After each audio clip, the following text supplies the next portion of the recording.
Maroon yung ano ko, yung pinili ko. Ay!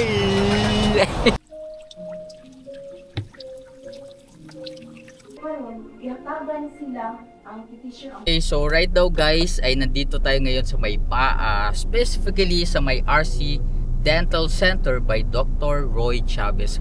Nangopya pa talaga ako kasi nga naman every month kasi nagpapamaintain ako para sa aking braces. So this is the first maintenance, no? Yung from yung nagpa-brace ako. So this is the first. So I don't know kung excited ba ako. Pero grabe kapag magpa-brace pala ang hirap, no? Yung mga first 2 weeks ay grabe. Solid na solid sa hirap. Oo, medyo nahirapan ako kumain pero marami nagsasabi na papayat daw pero unfortunately parang hindi naman ako pumayat. So yes, puntahan na natin ang RC Dental Center. Dito nga located sa may malapit lang siya sa may SNR, sa may SNR. Kaya let's go. And personally guys, meron akong trauma regarding sa mga ngipin, you know. Pero ay, hindi pala trauma, parang fear, no? Especially kapag naririnig ko yung parang yung bakal na yung parang zzz, ay nako, ang sakit sa ulo, charot.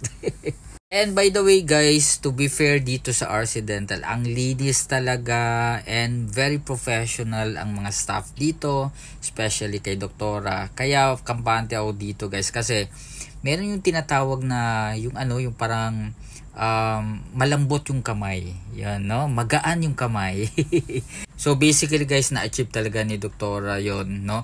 Although meron siyang meron pa rin siyang fear in my heart, pero hindi na mawawala yun kasi sa braces kasi kailangan every month pala magpa-maintain. So this is my second time na nakapunta ako dito. So yung first is yung nagpa-brace itself and the second is yung pag-maintain na ng yung tinatawag nilang wire ba yun? And very nice talaga kasi very accommodating yung mga staff dito. And alam na alam nila kung ano yung needs mo, no? Especially kapag halimbawa medyo alanganin ka. No? So pinapagaan nila yung loob para naman hindi ka matakot, no? So right now guys, makikita nyo pinapili niya na ako kung anong color yung prefer ko kasi before yung the first one was color gray, no? So ngayon gusto ko namang maiba and pinili ko yung maroon nila because isa daw to sa hindi naman bestseller, kumbaga yung preference ng kanilang ibang mga clients, no? And to be fair guys, bagay na bagay ang maroon. I think sa susunod siguro na buwan green na siguro, charot. I don't know, green, pink, or gusto ko namang maiba naman na medyo colorful. Kasi 1 month mong gagamitin yun, so ano kaya maganda? So pwede nyo i-comment guys kung ano bang bagay na bagay talaga sa ngipin na color ng wire sa braces. Then after siguro mga 5 to 8 minutes ay natapos rin kami.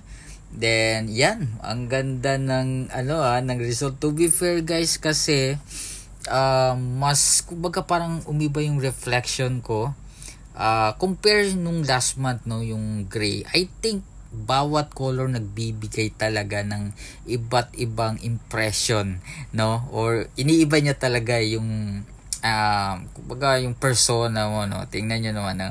And as you can see guys, tingnan niyo naman yung bagong teeth ko. Maroon yung ko, yung pinili ko. Ay! So papunta na kami ng ngayon guys sa Puan. Then kasi meron kami kasama magpapa-facial. So ganito lang yung ating vlog guys, yung kumbaga yung ating mga yung ating daily daily experience dito nga sa may Davao, no. So tapos na tayo dito sa RC Dental Center. Then punta na tayo sa may Puan. Let's go. Okay, so right now guys, nandito tayo ngayon sa may Puan banda. Dito nga sa the outset. So kung regarding or kung gusto niyo magpa facial, magpaganda, And kung gusto nyo ng perfume, no, taga Davao South kayo, ba dito na kayo sa the outset. Ang ganda ng kanilang services dito, guys. And meron silang mga hair grower dito.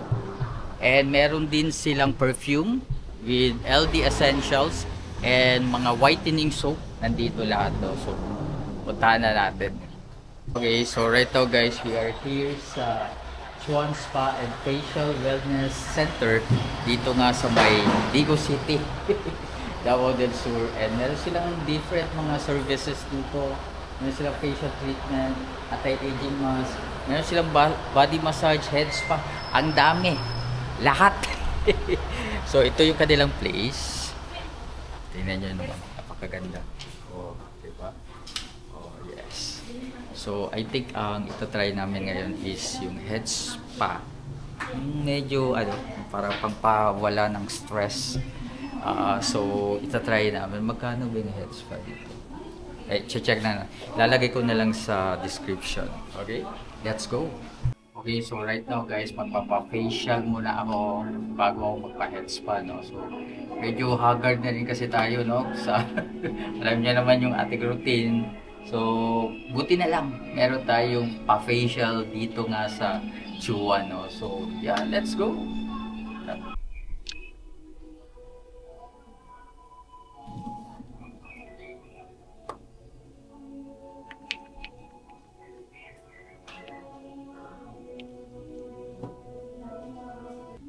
After ng clicking, guys, meron pang i-apply na ito.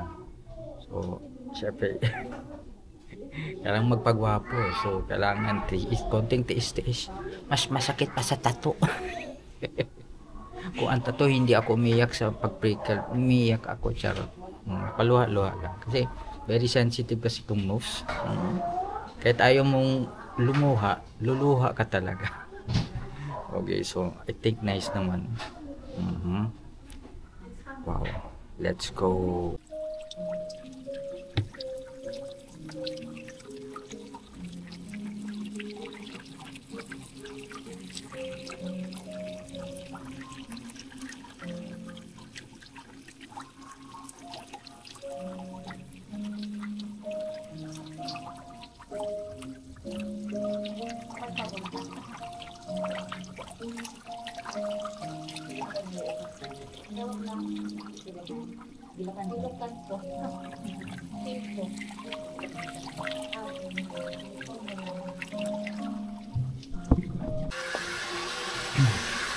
Okay, guys, so katatapos lang namin magpa head spa. And ay grabe, enjoy ako kasi nakaka-relax talaga. I mean, Digos ako ngayon, di ba? So Davao City. So gusto ko lang matulog. So sobrang sarap, no? Iba talaga kapag ang focal point is yung head natin, kasi usually pag nagpapa full massage tayo, usually medyo, although sinasali yung head natin, pero siguro mga 5%, di ba? Mga 3% lang yung oras, no? Pero kapag head spa kasi, dito talaga yung focal point, no? And merong konting massage sa likod after siguro mga around 3 minutes, no? So okay na, no? Dito lang yan, guys, located sa may Digos. Grabe, enjoy na enjoy. Siguradong ma-enjoy ka talaga dito. Yeah!